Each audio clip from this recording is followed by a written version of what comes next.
Okay, imagine this. You're walking through a museum, one of those famous ones, and you see this incredible ancient Egyptian statue. And you're thinking, wow, this came straight from some hidden tomb.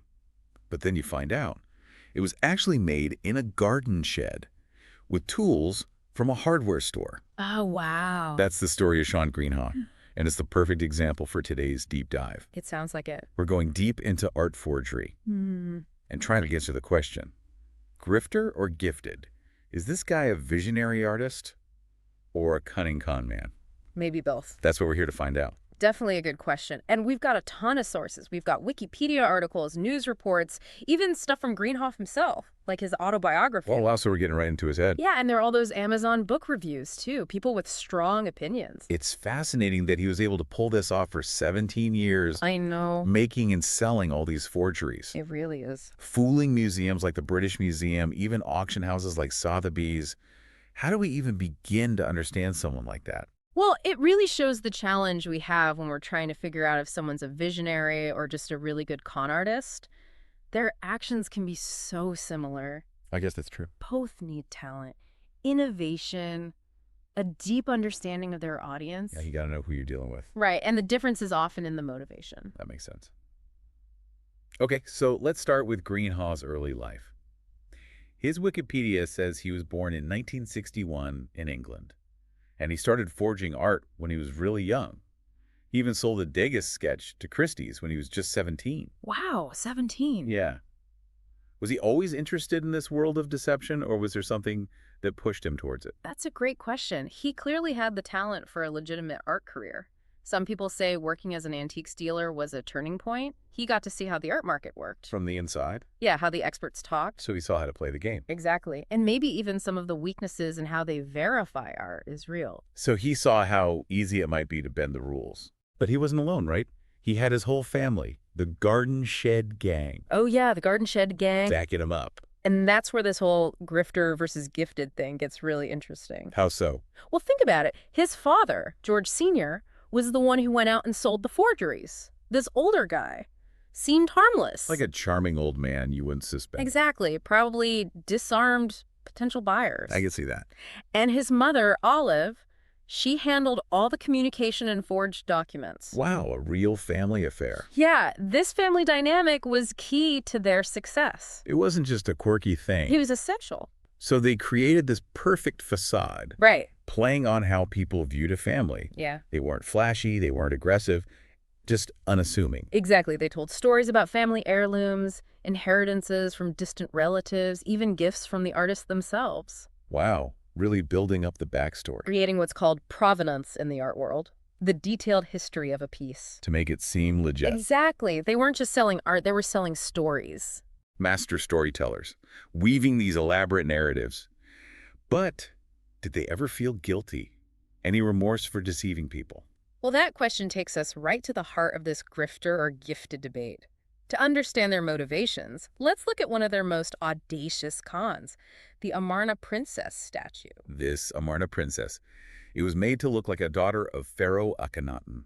Incredible detail. They even used calcite and aged it with tea and clay. It's amazing what they did in that garden shed. It really is. They sold it to Bolton Museum for £440,000. That's a lot of money. And they exploited this gap in historical knowledge. There was this old auction catalog from 1892. It just listed 8 Egyptian figures. So they could basically make up whatever they wanted. Yeah, they had the freedom to invent this lost masterpiece. Clever, resourceful, clearly talented. But does that make them visionaries? I mean, they were profiting from deception. That's the big question, isn't it? And the Amarna Princess shows another thing they did, something both visionaries and con artists do. Okay, what's that? They understood scarcity and exclusivity. What do you mean? Well, they spread rumors they might use the statue as a garden ornament. So they were downplaying its value. Yeah, making it seem even more special. That's brilliant. Reverse psychology. It worked, but like we often see with people who walk this line... Between grifter and gifted. Yeah, success can make you overconfident. You're talking about the Assyrian reliefs, the ones they tried to sell to the British Museum? That's right. The ones with the spelling error? Seems like they got sloppy. Maybe, or maybe they started to believe their own hype. Underestimating the experts. Possibly. This time the problems were too obvious. What do you mean? The horse's reins, the cuneiform inscription, I see. and they were too eager to sell at a low price. That raised some red flags. Definitely. That was the beginning of the end. The investigation, the trial. It all fell apart. It did. But even during the trial, there were different stories about their motivations. Was it just about the money? Greenhalghs said it wasn't. He claimed he wanted to expose how the art world worked. Its elitism. How easy it was to fool the experts. So he was like a Robin Hood, He positioned himself that way. taking from the rich and powerful. Exactly. But he was getting rich too, wasn't he? Right. That's where things get complicated. It's hard to believe he wasn't in it for the money. It's a good story. It is. But we have to look deeper. Take his autobiography. Okay. Some people say it gives real insights into the art world. Interesting. Others think he's just trying to justify what he did. So even after being convicted, he was still playing the game, controlling the narrative. It makes you think. Was he really a Robin Hood or just a con man? But the Amarna Princess wasn't their only success. They had the fawn sculpture too, attributed to Gauguin. It fooled the Art Institute of Chicago for a decade. 10 years. How is that even possible? Shows the power of expectation and confirmation bias.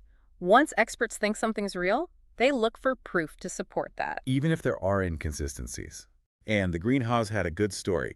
They said the fawn was a gift from Gauguin himself. It's a classic move. So they always targeted works with limited documentation, They were smart. exploiting gaps in knowledge. Exactly. Like the Risley Park links. A Roman silver plate they gave to the British Museum. I remember reading about that. It was considered a real replica of a lost piece. They even used real Roman coins for the forgery. Wow, the attention to detail. And they donated it. Why would they do that? Makes you wonder, was it for recognition?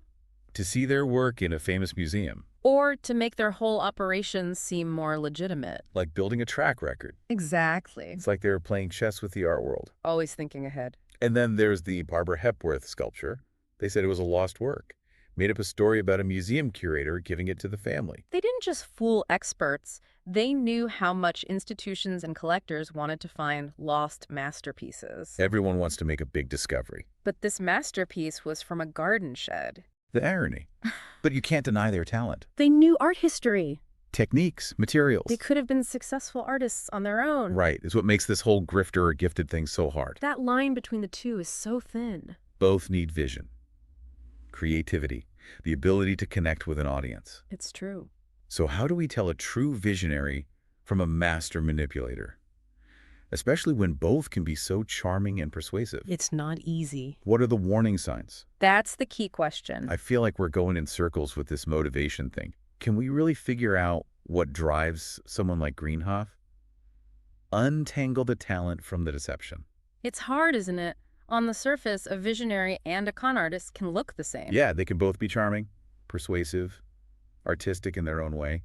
I think the difference is in what they're trying to achieve. Okay, so a visionary might shake things up, Mm-hmm. challenge the status quo, Mm-hmm. but they want to create something new, push boundaries in a good way. Exactly. And a con artist just wants to get ahead, even if it means hurting others. So Greenhalgh, he had the skills, but he wanted to deceive people, It seems that way. to use the art world's weaknesses for his own gain, Mm-hmm. maybe even for some kind of twisted pleasure. Could be. He wasn't trying to change art or start a new movement. He was copying existing styles, playing on what collectors and institutions wanted. He was mimicking, not innovating. And that brings us to another important point when we're talking about grifter or gifted, What's that? the impact of their actions. A visionary's work, even if it's controversial, it usually starts conversations, It can inspire new ideas. and it leaves a mark on their field. a positive impact. But with Greenhalgh, the lasting impact is skepticism and mistrust. That's true. He showed the flaws in the system, but he hurt the reputation of institutions and experts. That's the legacy of a con artist. Less trust. It's sad in a way, They might have success for a while, even wealth and fame. but they leave a trail of doubt and disappointment. Unfortunately, yes. It makes you wonder what Greenhalgh could have done if he had used his talent for good. Imagine the art he could have created, It's a big what if. the missed opportunity. It shows us that talent without integrity is dangerous. So what do we learn from Shaun Greenhalgh's story? Mhm. What can we take away from this deep dive into art forgery, This exploration of grifter versus gifted. I think it's a warning. A warning Yeah, to be to careful. question what we believe. And to look beyond the surface. Don't be fooled by charm. Exactly. It also shows how important critical thinking is, especially now. With so much information out there. And misinformation. It's like that saying, if it seems too good to be true, it probably is. Right. We need to watch out for people who promise easy answers. Or shortcuts to success. Absolutely. And when we see people like Greenhalgh, who blur the lines between visionary and con artists, What should we do? look at their motivations, the impact of what they do, and what they leave behind. Their legacy. That's what tells us who they really are. Shaun Greenhalgh's story is really fascinating. It shows how complicated people are, and how even in the art world, deception can be hiding. It reminds us to think critically. Question what we see and hear, And be careful. because the line between truth and lies can be hard to see. That's a good way to put it. So as you learn more about the people we talk about on this show, those who inspire strong opinions, ask yourself, are they making the world better? Or are they just looking out for themselves, grifter or gifted? The answer might surprise you.